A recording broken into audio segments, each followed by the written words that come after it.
We've installed vCenter along with the single sign-on service and the inventory service. So we're going to go ahead and do the VMware vSphere web client. Now, effectively, the web client provides a lot of the functionality that we'd expect to see inside vCenter, at least from an interface perspective. We're still going to need the vCenter service itself to actually be installed somewhere. Now, the vSphere web client can be installed on another server for scale or for additional security. I'm going to go ahead and install it on my vCenter virtual machine. I've already got the installer loaded, just like for the vCenter installation, and I'm just going to go ahead and select the vSphere web client and click install.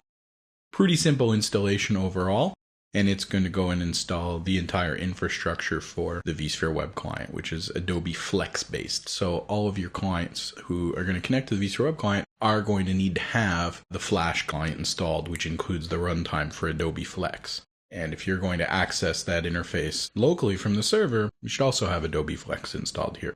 Okay, I'm just going to go ahead and click next for the welcome. And again, we have a patent listing and our end user license agreement to deal with. And then wherever I want to install it. And once again, we can change the ports, but there's no real need to do that. However, you will see that unlike the normal 80 or 8080 that you typically see with a web server, here it's 9090, and our HTTPS port is 9443. This is useful because if we already have the single sign-on service installed and vCenter installed and so on, we're not going to get conflicts with their ports. So I'm just going to click next. And now it's asking me for the details to connect to single sign-on.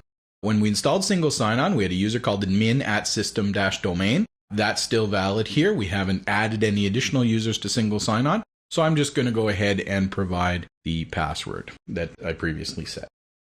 I'd say for the sake of simplicity, it's better to keep these things more consistent and not overly complicate things by adding additional layers of networking or multiple IPs or DNS aliases and so on.